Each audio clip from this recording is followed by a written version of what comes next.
Estos ignoran voluntariamente que en el tiempo antiguo fueron hechos por la palabra de Dios los cielos y también la tierra que proviene del agua y por el agua subsiste, por lo cual el mundo de entonces pereció anegado en agua. Pero los cielos y la tierra que existen ahora están reservados por la misma palabra, guardados para el fuego en el día del juicio y de la perdición de los hombres impíos. Mas, oh amados, no ignoréis esto, que para el Señor un día es como 1000 años, y 1000 años como un día. El Señor no retarda su promesa, según la tienen por tardanza, sino que es paciente para con nosotros, no queriendo que ninguno perezca, sino que todos procedan al arrepentimiento. Pero el día del Señor vendrá como ladrón en la noche, en el cual los cielos pasarán con gran estruendo, y los elementos ardiendo serán deshechos, y la tierra y las obras que en ella hay serán quemadas. Puesto que todas estas cosas han de ser deshechas, ¿cómo no debéis vosotros andar en santa y piadosa manera de vivir, esperando y apresurándonos para la venida del día de Dios, en el cual los cielos encendiéndose serán deshechos y los elementos siendo quemados se fundirán? Pero nosotros esperamos, según sus promesas, cielos nuevos y tierra nueva en los cuales mora la justicia. Hagámonos una pregunta antes de desarrollar este tema. Si supiéramos con absoluta certeza que Jesús vendría hoy en la tarde, ¿cómo vivirías? ¿Cambiarías la realidad de tus planes y prioridades y expectaciones? Si respondes que sí, entonces esto quiere decir que necesitas hacer algunos ajustes en tu vida, porque la realidad es que Jesús sí podría venir ahorita saliendo esta reunión, o podría venir en la noche, o podría venir mañana. La Biblia nos muestra que ahora que Jesús venga por la iglesia o por nosotros en el arrebatamiento, que se conoce como la doctrina del rapto de la iglesia, vendrá repentinamente.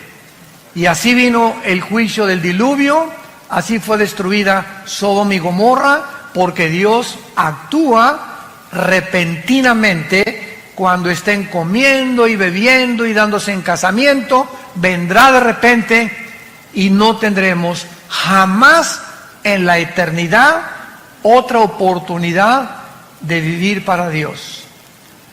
Mientras observamos lo que está pasando en el mundo, como lo hemos visto en el seminario de ayer, el siglo XX fue el siglo donde más descubrimientos científicos y donde más avances tecnológicos el mundo ha desarrollado. Lo que no pasó casi en 6000 años, brincamos, escuchen esto, del burro al motor de gasolina en el siglo XX. Lo que no pasó en 6000 años ha pasado en el siglo XX.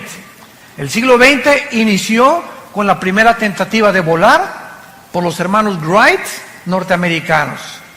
En el siglo XX se fabrica en 1903 el primer coche de gasolina, modelo T, marca Ford, por Henry Ford. En 1929 Alejandro Fleming descubre la penicilina.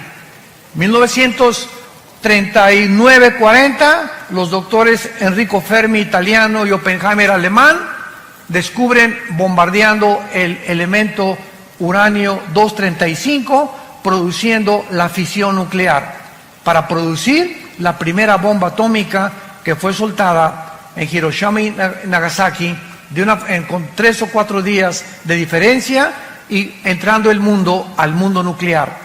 1954 el primer submarino, o la primera plataforma también, que se hace en el espacio.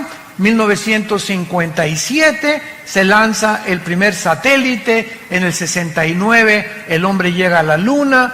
1970 se descubre el Internet, comenzamos a usar los teléfonos celulares y de los 70s, 80s al siglo XXI que nos encontramos, ¿qué nos sorprende? Es impresionante cómo el mundo de repente se abrió la llave del conocimiento y el ser humano subió, y ahorita en este momento nos encontramos en el mundo de la robotización, donde se han creado robots que ya están desalojando a los seres humanos como empleados, como enfermeras. Hace poco mi hijo Caleb, que está ahorita ahí con los jóvenes, le hicieron una operación de oftalmología con rayos láser en los ojos. Y me dijo el doctor, usted si quiere, doctor Alducin, puede pasar a través de un vidrio y ver la operación de su hijo. A mí me encantó, nunca había visto esto. Entonces lo pude ver así, a mi hijo lo acostaron, y yo creí que el doctor que tenía 80 años, dije que no tenga Alzheimer, o que no le mueva la mano, porque me lo va a dejar ciego, ¿verdad? No, pero ya eso ya pasó hace muchos años de moda, sino que ahora con una manejita, así con un robot, manejó todo el láser y nomás lo movía, lo apuntó y ¡zum!, ¿verdad? La incisión y todo, impresionante. Él no metió la mano para nada en toda la operación. Un robot le abrió los ojos, se lo puso así, otro le puso quién sabe qué tantas cosas, pero yo salí maravillado de darme cuenta el avance en el que estamos ya llegando.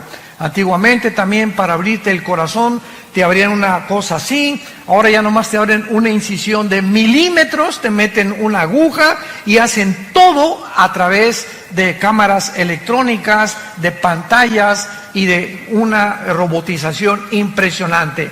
Nos encontramos en esa época, pero también nos encontramos, en segundo lugar, en lo que se llama el transhumanismo.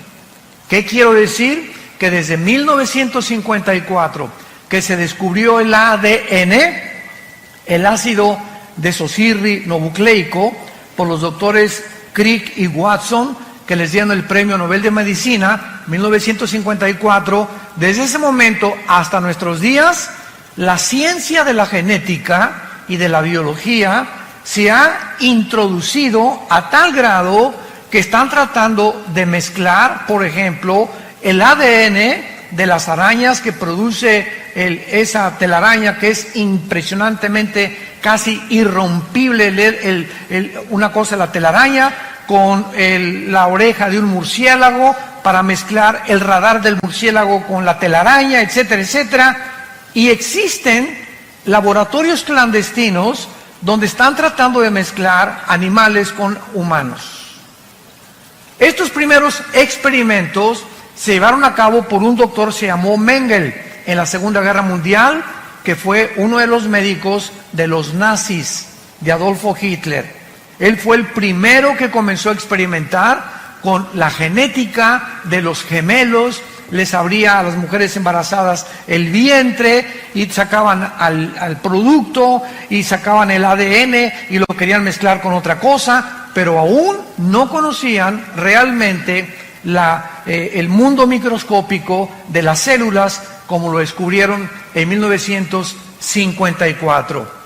Entonces nos encontramos en un mundo muy complicado, un mundo muy difícil, un mundo científico, un mundo tecnológico, pero a pesar de estos increíbles avances tecnológicos y desarrollos científicos del siglo XX, nunca en la historia había habido un siglo con tantos ateos como en el siglo XX. El siglo XX de repente parece que todos estos descubrimientos de la tecnología y de la ciencia ensoberbecieron al hombre. Y así tenemos del principio, ¿verdad? Bueno, Carlos Marx ya fue del siglo XIX con Federico Engels cuando postuló su libro El Capital para desarrollar la ideología del comunismo, pero tenemos a Sigmund Freud, aparente a principios del siglo XX, ateo, tenemos a Friedrich Nietzsche, que dijo que Dios estaba muerto, a Bertrand Russell, a Sam Harris, a Richard Dawkins, últimamente, a todos estos, Jean-Paul Sartre, Carlos Sagan, el astrónomo ateo también. Y es increíble cómo el siglo XX comenzó a enseñar. Yo me acuerdo cuando fui a la Universidad de México, la UNAM, a la Facultad de Filosofía, que me invitaron a una conferencia de filosofía, porque tengo un doctorado en teología y filosofía, para que yo les demostrara a los estudiantes qué avances en la filosofía se han alcanzado en el siglo XX, y la respuesta fue cero. Y se quedaron los estudiantes así. El mismo maestro de filosofía me dijo, ¿a qué se refiere usted con que no ha habido avance en la filosofía? Le dije, el siglo XX se conoce como el tiempo o el siglo de la desesperación, como lo escribió el filósofo francés ateo Jean-Paul Sartre en su libro El Muro y en su libro La Náusea. Es el tiempo de la desesperación. Como dijo Sartre antes de morir, he pasado mi vida luchando y demostrando algo que no existe, por lo cual he gastado mi vida en balde. ¿Para qué gasté mi vida tratando de pelearme con alguien que no existe y enojarme con no existe? Él mismo dijo, el ateísmo es insostenible filosóficamente.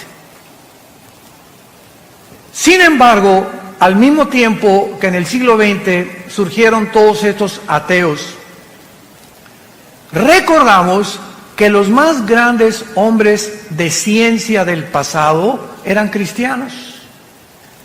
Galilei, que descubrió, ¿verdad?, el telescopio y pudo introducir a la astronomía, cristiano.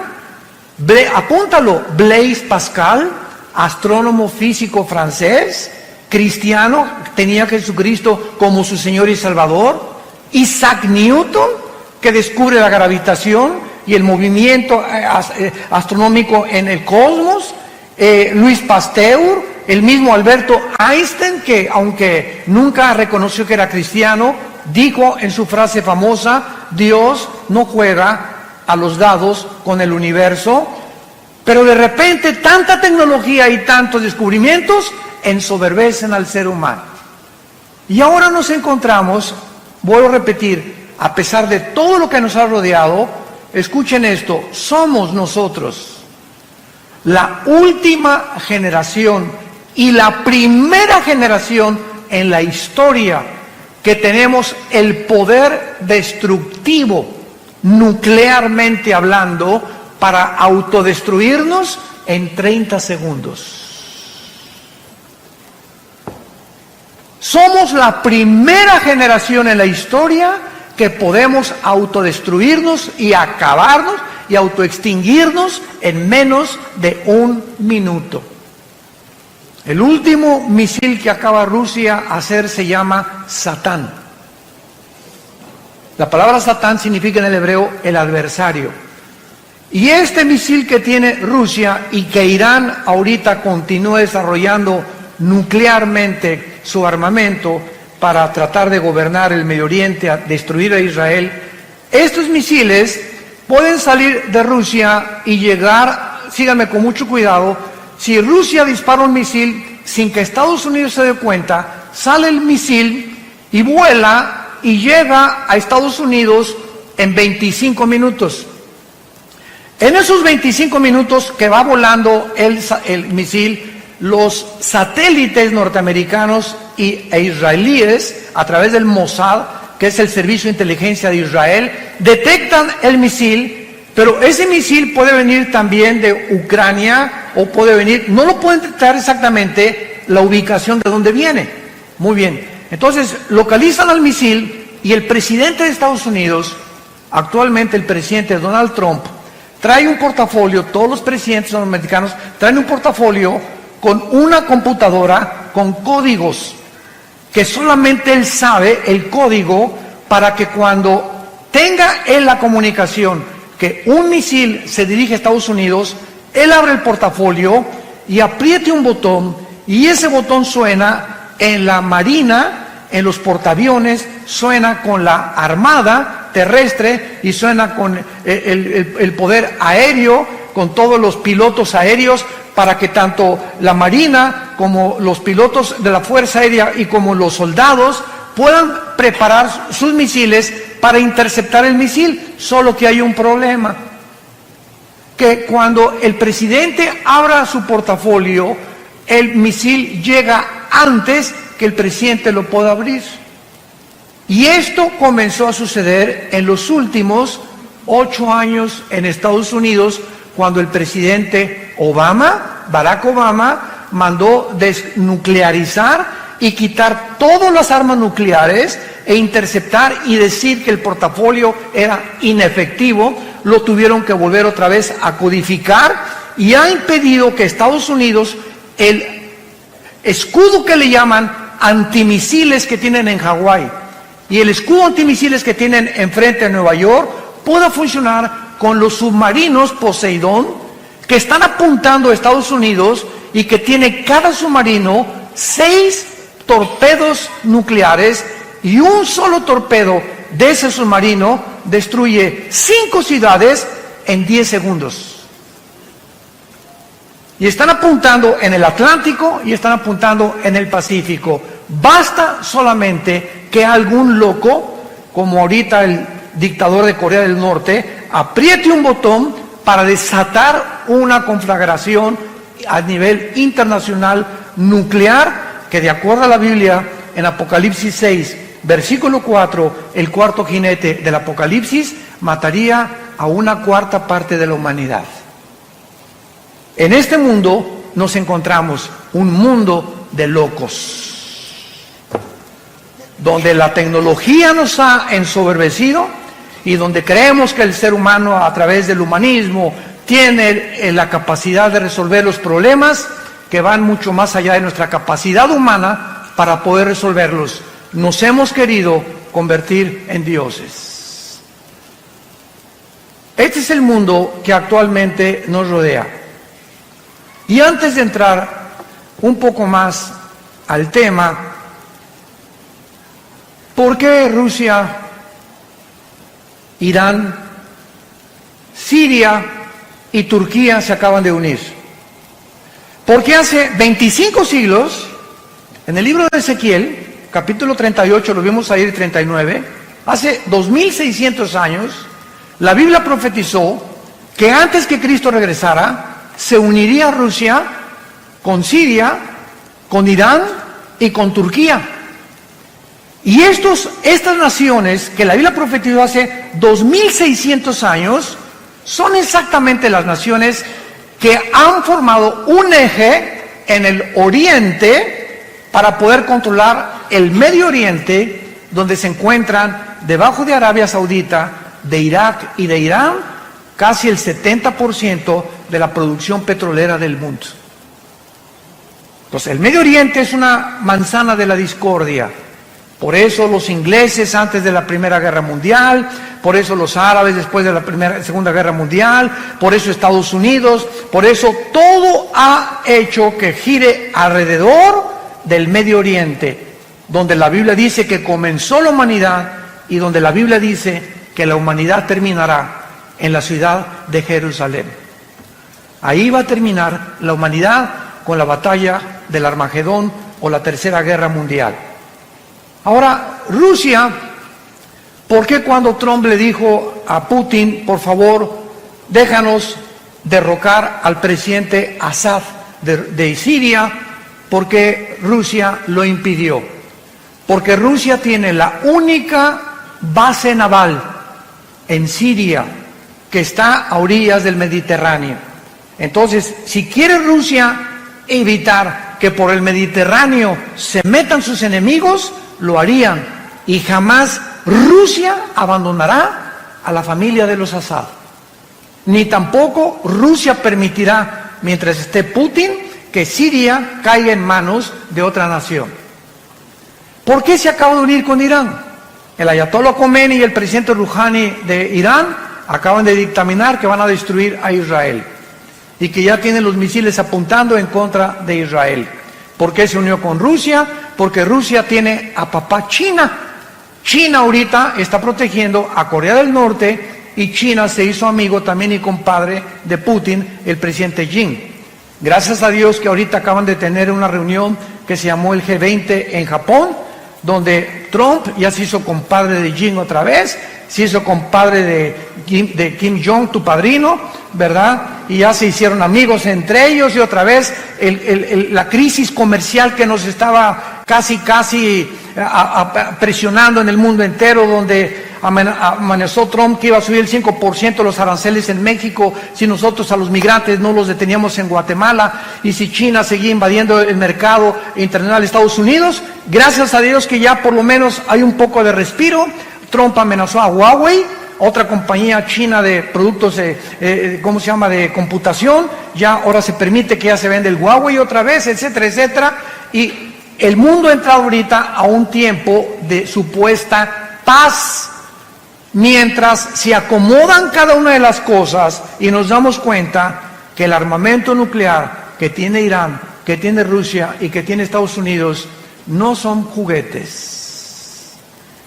Cuando vuelven a armarse las naciones, son para poder conquistar el mundo, que ha sido el sueño de Alejandro el Magno, de Napoleón Bonaparte, de Carlomagno, de Aníbal, de Hussein, de Castro, de todos los dictadores que ha habido, de Gaddafi en Libia, de Mussolini, de Hitler. La historia está permeada de personas ambiciosas por controlar el mundo y tener control sobre los demás. Esta es la situación que la Biblia nos describe desde hace 2600 años. Ahora, muy bien, en vista del mundo que estamos viviendo, tan conflictivo y tan amenazador, donde ustedes saben cuál es la enfermedad del siglo XX, no estamos hablando de ataques al corazón, ni el cáncer, ni otras enfermedades que también tienen un índice muy elevado, sino que ahora se acaba de descubrir a través de la Clínica Mayo y el Hospital Hopkins, que son las dos instituciones clínicas más prestigiadas del mundo, hace 2 años y medio aproximadamente, concordaron que el 70% de las enfermedades de los seres humanos, mentales y físicas, tienen un común factor denominador: el estrés. Santa Cachucha. El estrés es la enfermedad del siglo XXI. ¿Y qué es el estrés? Es un estado interno de insatisfacción, de tensión, de preocupación crónica por dentro. No puedes estar en paz contigo mismo. Quítate a los niños, no me estás molestando ahorita, no te me atravieses, con el claxon, y se bajan y se pelean y se matan, y la gente está en un estado de rencor, de amargura y de odio como jamás se había visto. Siempre ha habido guerras, siempre ha habido revoluciones, pero ahora es de carácter interno.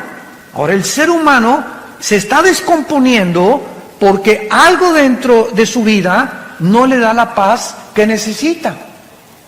Y encontramos una lista impresionante de cantantes, de actores, de políticos, de deportistas, de gente multimillonaria que están rodeados de todo lo que cualquiera quisiera desear, diciéndonos: soy la persona más vacía y más miserable de esta vida, entregándose a las drogas, como cuando muere el rey del pop, Michael Jackson, tu ídolo. Cuando muere no se sabe si era hombre o si era mujer. Cuando muere el rey del rock, Elvis Presley, muere con un plato con su cara sobre la sopa, diciendo que ya no quería vivir, con 500 mujeres formadas en fila en su casa de Memphis, esperando tener relaciones con él. ¿Qué ha sido tu sueño? Rabo verde. Y todo lo que nosotros pensamos que nos podría dar, o lo que quisiéramos algún día soñar, nos damos cuenta que lo han tenido los seres humanos, como Salomón escribió en el libro de Eclesiastés capítulo 2, a la risa le digo enloqueces, y al placer de qué sirve esto, cuando tenía 800 esposas. Tú nada más tienes una. Tenemos, dijo el otro, ¿verdad?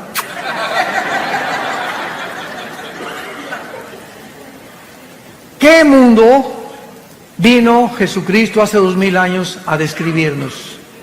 Y hace 2000 años Jesucristo nos recetó la medicina que el mundo necesita 2000 años después. Mi paz les dejo, mi paz les doy. Esa paz es un estado de tranquilidad interior. Es un estado de confianza interior, de seguridad, de esperanza que todo está bien.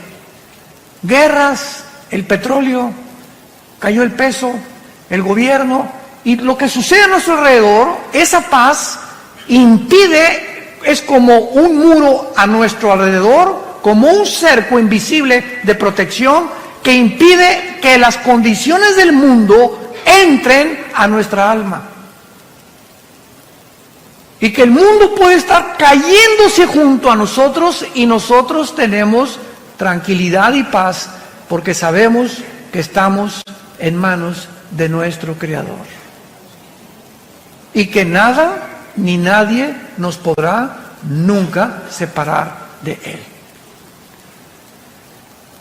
Hace algún tiempo un rey mandó, o más bien decretó un concurso, que por favor, entre los pintores que había en el reino, ¿quién podría pintar un cuadro que describiera la paz? Y pues hubo bastantes personas que se acercaron y pintores a concursar. Y pues uno pintó así el Popocatépetl, así, ¿verdad? Bonito, tranquilo, no explotando desde luego. Otro el mar, la bahía de Acapulco, así lindo. Otro un bosque, etcétera, etcétera. Y finalmente, el que ganó el concurso fue un pajarito que estaba detrás de una cascada dormido. A ese le dieron el primer premio. Porque así es la paz. Podemos estar con los ojos cerrados y caer una cascada a nuestro alrededor de problemas y tribulaciones, pero el pajarito sabe que él está seguro detrás de la cascada. Y nosotros recordamos las palabras que nos dijo el Señor: no temas, pequeña manada, nunca te dejaré ni te abandonaré. Estaré contigo hasta el fin del mundo. Y cuando adquirimos esa paz, escúchame muy bien, cuando el cristiano tiene esta paz, es cuando podemos ser guiados por el Espíritu Santo. Tú no puedes discernir al Espíritu Santo ni leer la Biblia como Pepita en comal. Ay, hermano. Ay, hermano. Señor. Mire, doña Chole, apláquese, cálmese, y ya que usted esté tranquila, ¿verdad? Hínquese. Es que mi hija se fue de la casa. Pastor, hasta que usted no se calme y hasta que tú no estés tranquilo y comiences a hincarte y a alabar a Dios y decirle: Señor, gracias porque este estado de estrés en el que me encuentro no va a hacer regresar a mi hija. Este estado de estrés en que me encuentro no va a arreglar mis problemas de negocio ni de dinero. Este problema en el que me encuentro no hace que mi esposo me quiera tampoco. Y se fue hace 3 días, pues que se vaya. Pero yo no voy a perder la paz. Y cuando nosotros mantenemos este estado de control interno y de esa paz, puedo venir a la Biblia y discernir la palabra de Dios. El Espíritu Santo no puede comunicarse con una persona que no tenga paz. Por eso es tan importante, la paz les dejo, porque es importante para poder acercarnos a Dios y discernir la voz del Espíritu Santo.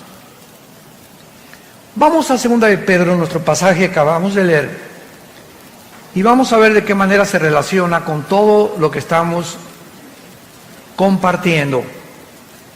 Veamos de qué manera nuestra esperanza y la seguridad que tenemos los cristianos de que Jesús viene por nosotros en cualquier momento. Y tu taller de carpintería, tu taller de plomería, tu bufete de abogado, tu consultorio médico, tus propiedades, tus edificios, tus condominios, tus coches y todo lo que hemos nosotros tratado de amontonar en cualquier momento. Si Jesús no viene y tú estás creyendo, pues tengo todavía 10 años de vida o 20 años de vida, estoy joven, tengo 40 años, etcétera, etcétera. En cualquier momento puedes ir a cualquier clínica y te dice el médico, le acabamos de tener una radiografía, usted tiene cáncer. Pero ¿cómo que yo me siento muy bien? Es que la radiografía no miente, señor, usted tiene cáncer. Y en ese momento que tú sabes que ya, a partir de esa noticia, tienes los días contados, ajustas toda tu vida. Y te das cuenta que rápido pasó tu vida y que en cualquier momento ya te puedes ir al otro lado, a la presencia del Señor o al infierno, según sea tu condición, y que en ese momento este diagnóstico mueve tus sentimientos, tus emociones, tus negocios y todo. ¿Por qué? Simplemente porque sabes que tu vida está en un hilo y estás en la orilla de un precipicio. Ahora, no necesitamos que alguien nos dé este diagnóstico de la misma manera. Cristo puede, dentro de 2-3 horas, mañana, venir por nosotros. ¿Cuál es el mensaje que les quiero compartir? Con lo que el apóstol Pedro nos comunica en este pasaje. Veamos entonces los consejos que nos da. Número 1. La primera cosa que se nos aconseja en 2 de Pedro capítulo 3, particularmente las promesas relacionadas con el futuro, es el origen de las promesas de Dios. Amados, esta es la segunda carta que los escribo, y en ambas despierto con exhortación vuestro limpio entendimiento. O sea, lo primero que Dios nos dice es, quiero que entiendan. Padre, ¿qué quieres que entendamos en esta época? Versículo 2, que tengamos memoria de las palabras que antes nos fueron dichas por los santos profetas y el mandamiento del Señor y Salvador dado por nuestros apóstoles. Lo primero que tenemos que recordar es las promesas de Dios. Nunca te dejaré, nunca te abandonaré. Ten paz.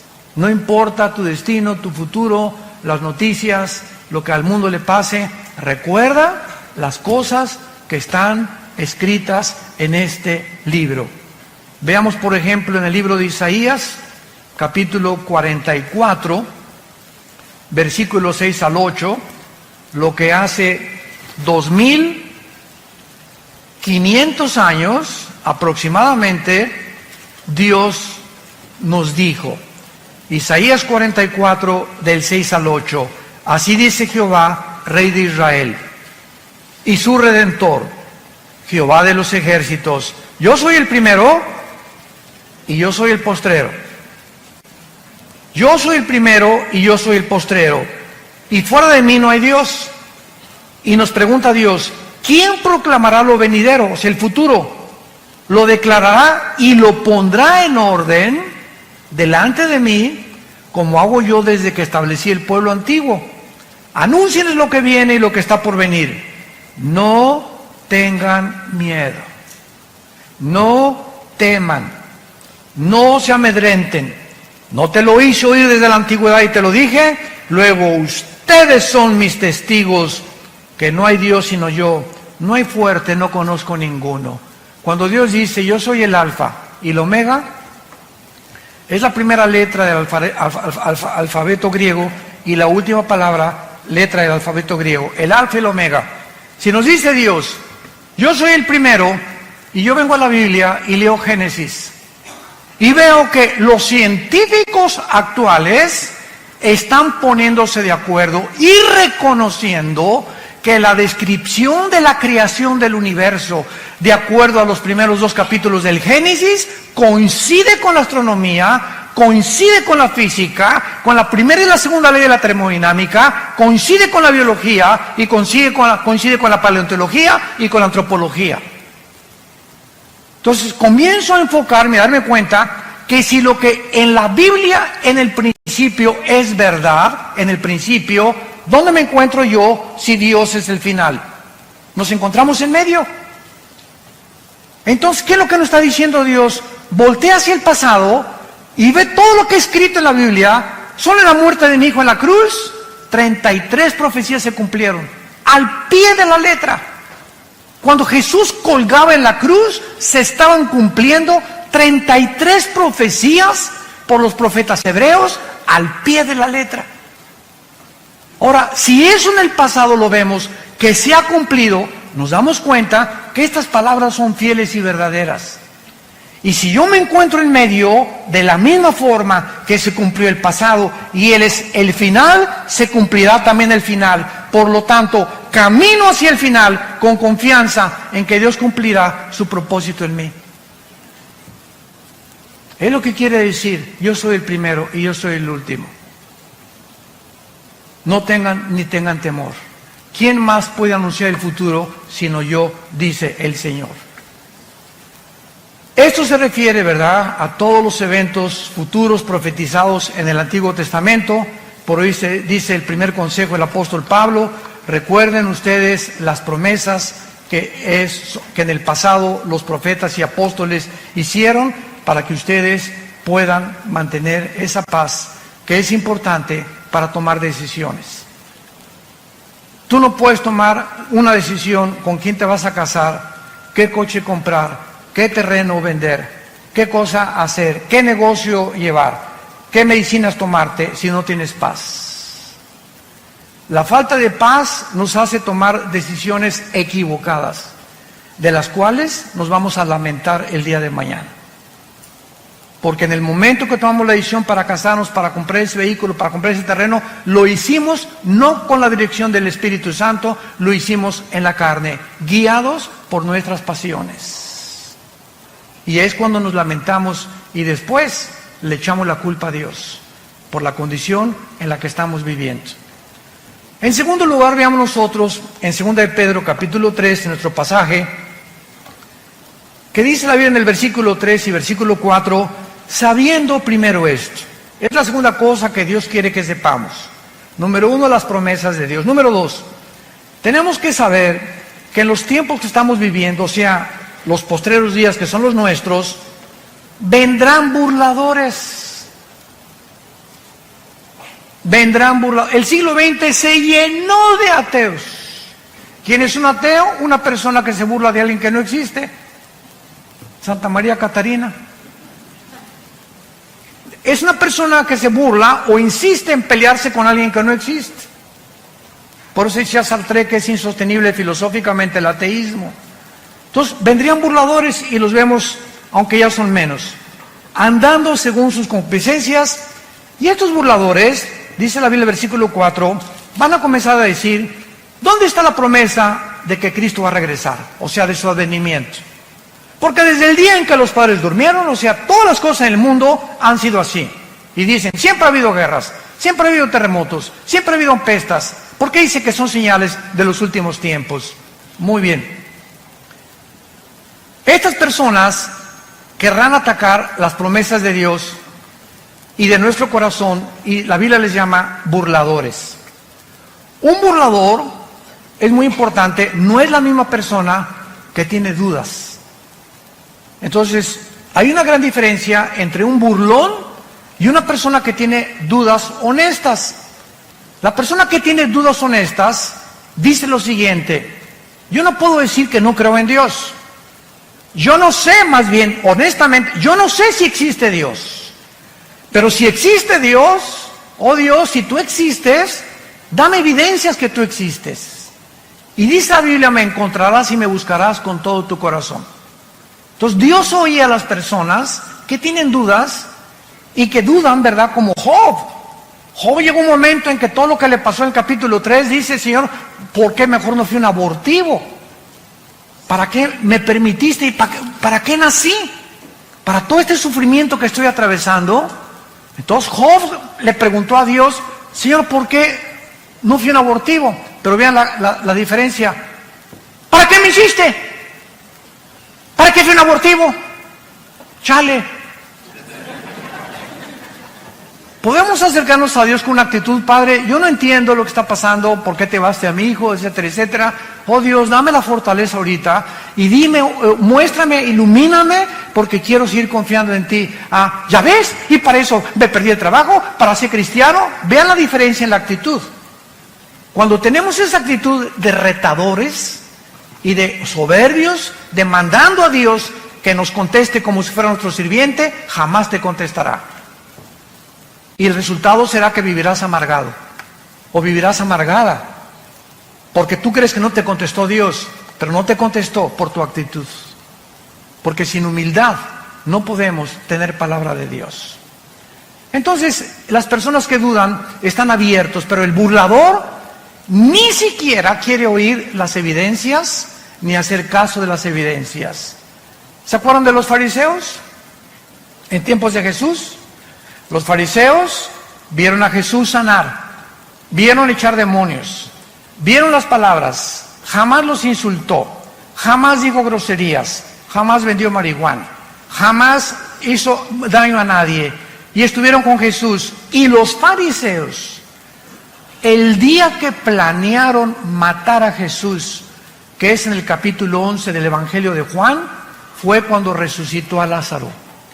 El milagro más grande que Jesús hizo, enfrente de casi cientos de personas. Lázaro, 3 días de muerto, donde ya se había descompuesto su carne, la sangre le había dejado de circular, la condición del cerebro, dicen los médicos que a los 20 minutos, ¿verdad?, ya el cerebro se atrofia cuando ya no hay oxígeno, etcétera, etcétera. Y Lázaro tenía 3 días, y dicen que ya hedía, apestaba ya. Pues cuando Jesús dice, Lázaro ven fuera, el Espíritu llega, se mete a Lázaro y comienza la reconstrucción de sus células, la circulación de la sangre, y sale Lázaro. Era para que cualquiera hubiera creído, ¿no crees? Estás buscando de que si yo veo un milagro voy a creer en Dios. Pues los fariseos vieron resucitar a Lázaro y ese día dijeron, planeamos quitarle la vida. Burladores.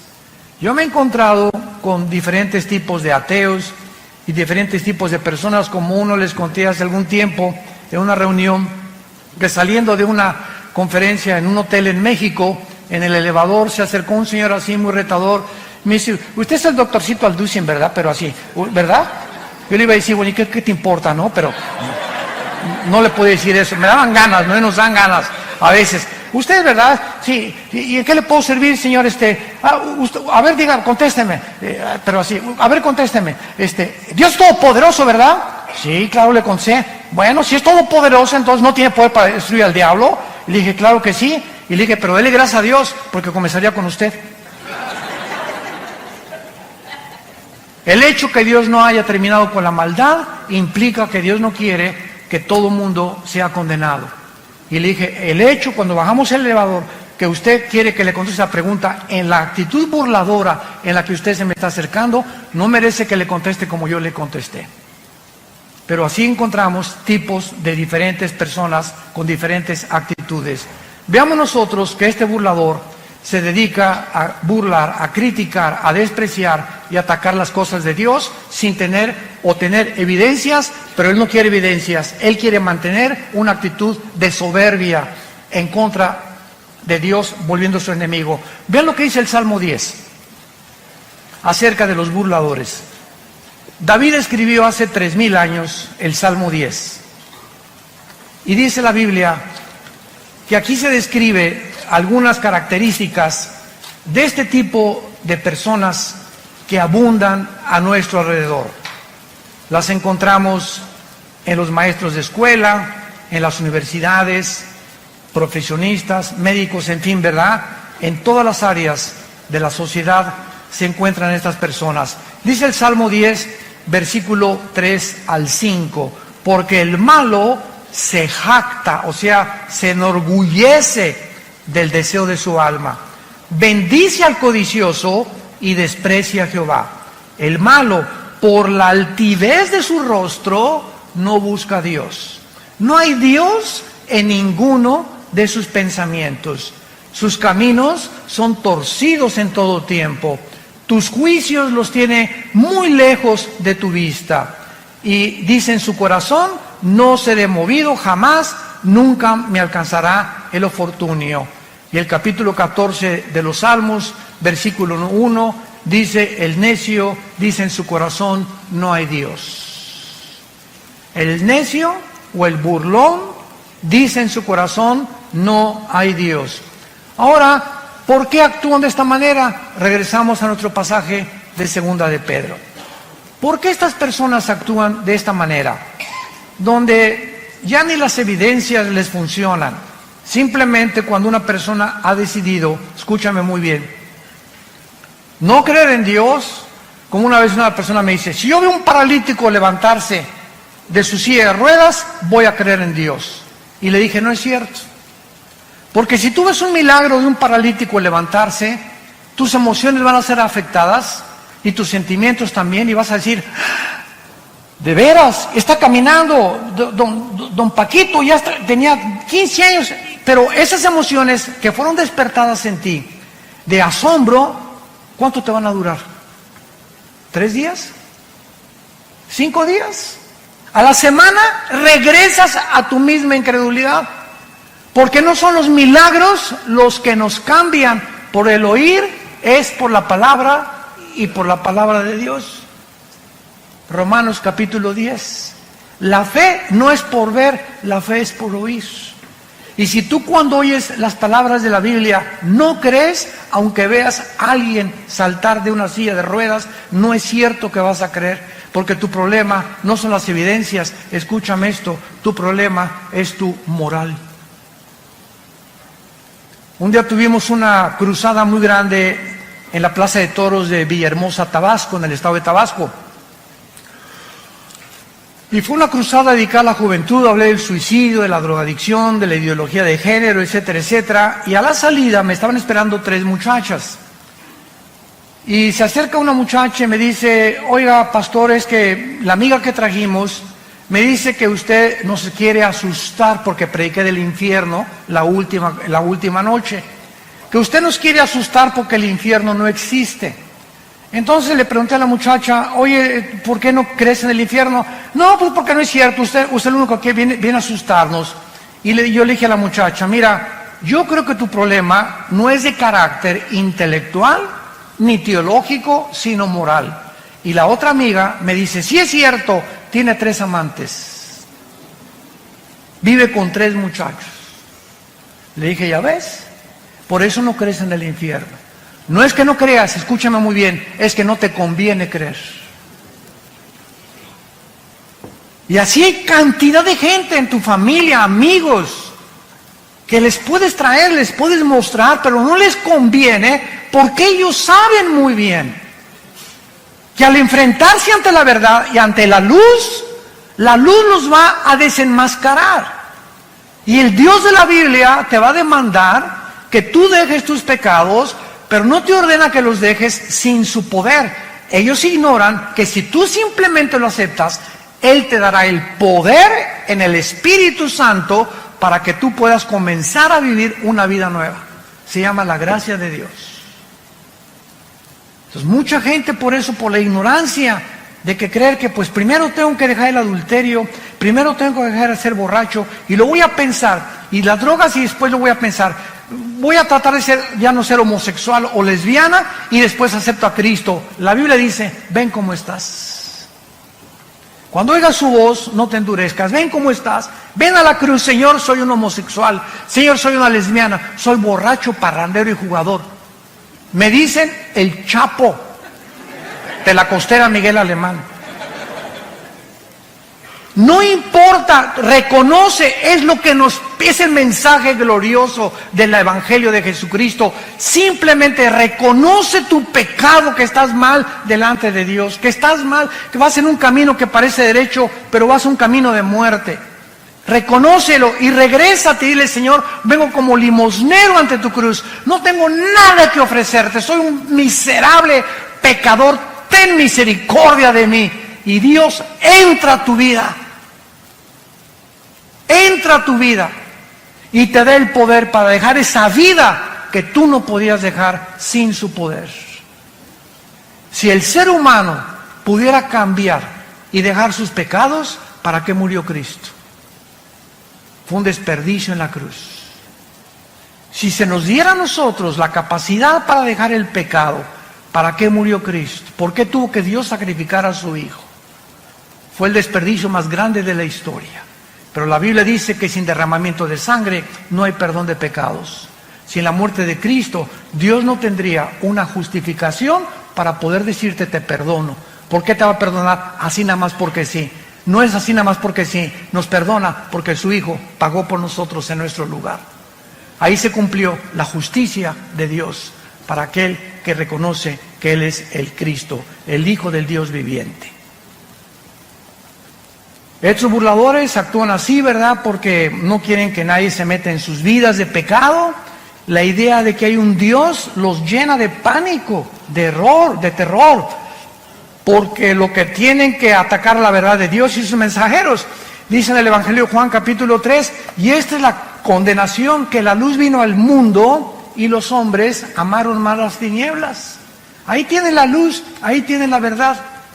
Pero aún cuando está la luz ahí, como los fariseos, ahí está la luz, ahí está Jesús. Sabían que era el santo, que ¿cómo es posible que al hombre más perfecto de la humanidad lo hayamos puesto en una cruz? ¿Cuánto odio contra la verdad y contra la luz? Y dice Juan capítulo 3, y no vienen a la luz porque sus obras son malas y descubiertas por la luz. No les conviene cambiar su vida de pecado.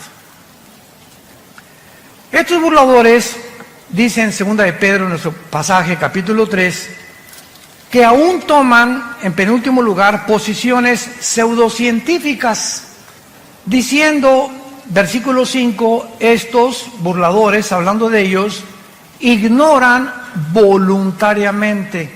O sea, qué increíble que ellos conozcan e ignoren o estén decididos a no conocer. O sea, no quiero meterme a la Biblia, no quiero ir a tus reuniones, no quiero a tus estudios. Voluntariamente no quieren conocer la verdad. Te repito, porque la verdad los va a exhibir y les va a mostrar la luz, y a ellos no les conviene salir de su pecado. Aman más las tinieblas en donde viven que pasar al reino de la luz admirable de Jesucristo.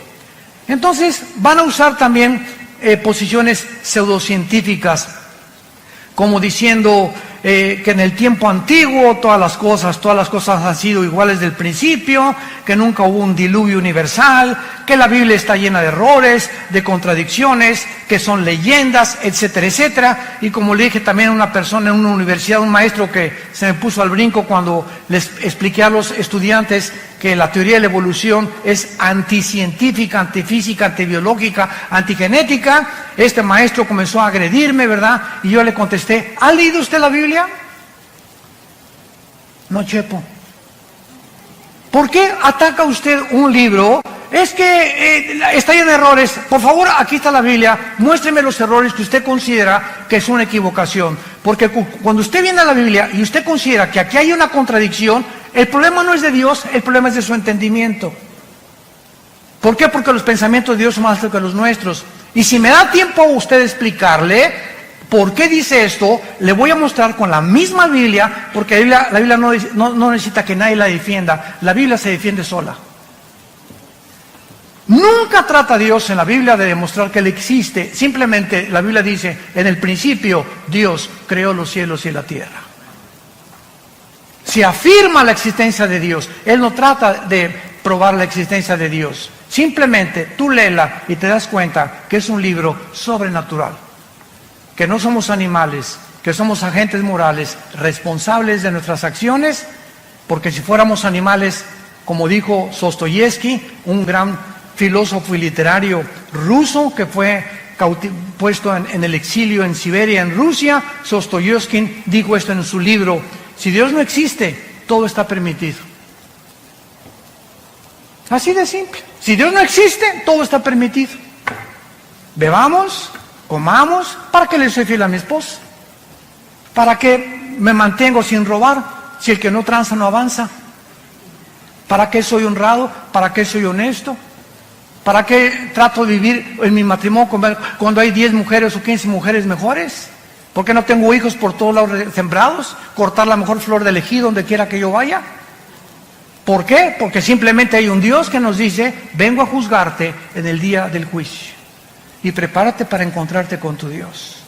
Pero si Dios no existe, como una vez Blaise Pascal tuvo una discusión con un ateo. Y el ateo le dijo a Blaise Pascal, oye, pues fíjate que yo no creo que exista Dios. Para mí, después de la muerte, al polvo, y ahí se acabó todo, como los animales.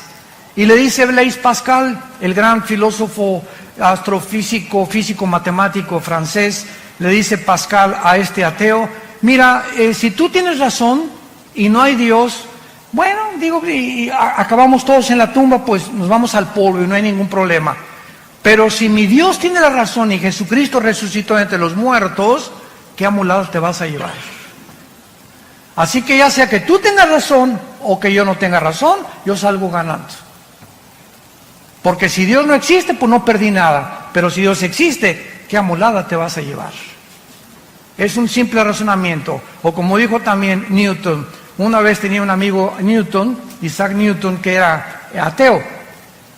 Y entonces estaba viendo el universo una noche que estaba con Newton, y Newton estaba con sus matemáticas cuánticas y su astronomía y considerando muchas cosas del universo, etcétera, etcétera, y le preguntó el ateo a Newton, oye, qué maravilloso universo, ¿verdad? Él dijo, sí, es el diseño y la inteligencia de un Dios. Y le dijo Newton, le dijo el ateo, no me hagas reír. Ahí murió la cosa. Al otro día, Newton lo invita a cenar a su casa. Y Newton tenía en su casa, en su estudio, un universo que él había hecho, así colgó al sol, la luna, las estrellas. Tenía como una sala con una representación del universo. Entonces, llegó este amigo de él a su sala y vio todo esto colgado y le preguntó el ateo, oye, qué bonito, ¿quién colgó todas estas cosas? Y le contestó Newton, se colgaron solas.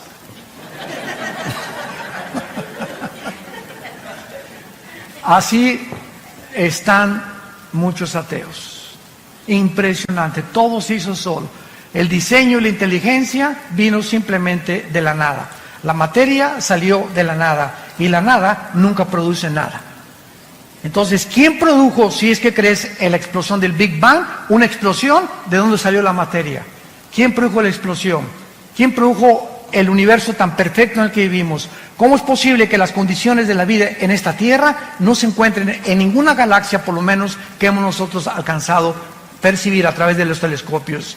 ¿Cómo es posible que la circulación de mi sangre, las células, los glóbulos blancos que actúan como los soldados para atacar las defensas de las bacterias y microbios que entran a mi cuerpo, quién programó a los glóbulos blancos para defender mi sangre y a las bacterias que tengo dentro? Y la impresionante complicación que tienen los miles de nervios aquí dentro de mis ojos, mi nervio óptico, que ninguna cámara ha podido realmente. Ahora que yo me acabo de hacer unos implantes en los ojos, me dijo el doctor Armando, en 3 o 4 semanas, ve desde lejos y ves de chiquito, ponte un lápiz y comienza a hacer así, para que los dos ojos comiencen a los músculos a ejercitarse, el oftalmólogo, y todas estas cosas que yo estoy platicando. Dije, Dios mío, nunca me había puesto a pensar que mis ojos pueden ver desde muy lejos y desde muy cerca. ¿Quién hace que se enfoque y quién desarrolla este foco que los mismos fotógrafos no han podido desarrollar? Ya no valemos solamente de eso, de la sangre, de los 3 huesitos que forman los oídos, de nuestra lengua, de nuestros dientes, de nuestro esqueleto, nuestros músculos. Bueno, es impresionante. ¿Cómo puede alguien atreverse a decir, no existe Dios? Nos hicimos de la nada, de las ranas evolucionamos. Y finalmente, terminamos en 2 de Pedro, en nuestro pasaje, y dice el apóstol para terminar. Versículo 8. Mas, oh amados, 2 de Pedro 3:8. No ignoren esto, que para con el Señor un día es como 1000 años y 1000 años como un día. ¿Qué quiere decir? Que para Dios no existe el tiempo. Cuando la Biblia dice en Génesis 1:1, en el principio Dios creó el cielo y la tierra, ¿saben a qué se refiere? Al principio del tiempo, de la materia y del espacio. Antes del principio no existía tiempo, no existía la materia y no existía el espacio. Y ahora la física afirma y confirma que el espacio no puede vivir sin materia o existir o la materia sin el espacio, ni tampoco en el tiempo. Y hasta el siglo XX, Alberto Einstein introduce la cuarta dimensión con su famosa teoría E igual a mc al cuadrado. La energía es igual sobre la masa por la velocidad de la luz al cuadrado, que revolucionó la teoría famosa de la relatividad. Entonces, cuando Einstein comienza a introducir que el tiempo es la cuarta dimensión, ahora desde 1945 hasta nuestros días más o menos, sabemos que somos cuadridimensionales, que es hacia abajo, hacia arriba el espacio, hacia los lados y el tiempo como la cuarta dimensión. Dios está arriba del tiempo, el espacio y la materia de nosotros. Por eso su nombre es Yahweh. Yo soy el que soy. Para Él no hay el pasado ni el presente. Lo que aquí pasa en 1000 años, desde la eternidad es un día. Entonces, esta es la grande diferencia entre cómo Dios piensa y cómo pensamos nosotros. Y esto le da la capacidad a Él de ver el futuro que nosotros no podemos percibir por estar encerrados en un universo cerrado de 4 dimensiones nada más. Por eso dice la Biblia, amados, no lo ignoren. Para Dios el tiempo no existe. El Señor no retarda su promesa. Ay Dios, ¿por qué no vienes ya y acabar con el diablo, los secuestros, los robos, los crímenes, la ideología de género, la prostitución? ¿Cuántos de nosotros verdaderamente cada noche, no sé tú y cuántas personas, has mojado tu almohada con lágrimas diciéndole a Dios, oh Dios, cuida a nuestros hijos, cuida nuestro matrimonio? Te pedimos por el gobernador de Guerrero. Te pedimos al presidente que tenemos ahorita, dale sabiduría para gobernar México, Señor, pobre México. Por favor, dale sabiduría al gobierno. Vivimos un mundo bien feo a nuestro alrededor.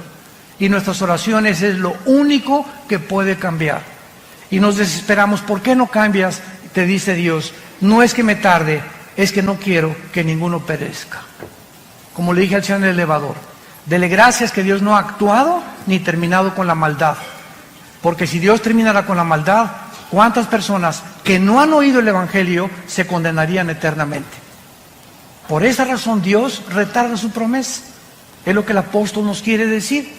Pero el día del Señor, versículo 10, vendrá como ladrón en la noche.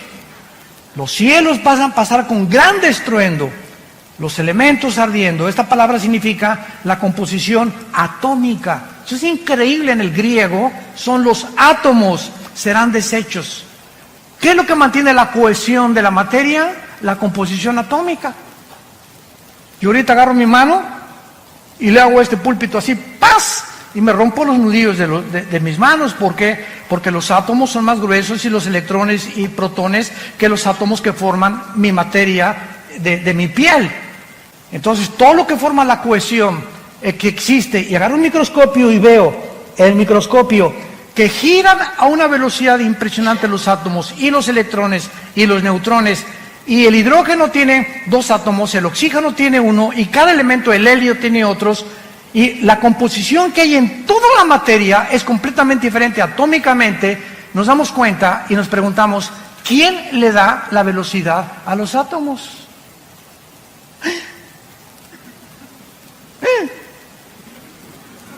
¿Quién les hizo así a los átomos? Están violando una ley física, que dice la física que si yo hago una canica y le hago así a la canica, sale disparada la canica y la velocidad de la canica es proporcional a la fuerza que yo le aplico. Si agarro una flecha y la disparo con un arco, sale la flecha y la flecha tiene que caer en una parábola.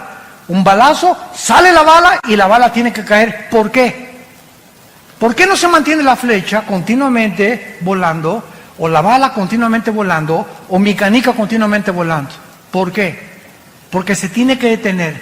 ¿Por qué la Tierra sigue girando sobre su rotación? ¿Por qué no se detiene? Pregúntale a tu maestro ateo. ¿Quién le hizo así a la Tierra? ¿Quién mantiene la Tierra? No solamente girando perfectamente exactamente una velocidad de 24 horas sobre su eje, sino que ¿quién la sigue impulsando alrededor del Sol en 365 días? Desde hace miles de millones de años. La Biblia dice en Hebreos 1:3, Jesucristo sostiene todo el universo con la palabra de su poder. Es Dios de la materia, el Dios del átomo, el Dios de los electrones, el Dios que nos ha puesto todo en un orden para que podamos admirarle y decirle en esta tarde, inclinemos nuestra cabeza, te alabamos, oh Dios, creador de los cielos y de la tierra. Te bendecimos tu nombre porque has tenido misericordia de nosotros.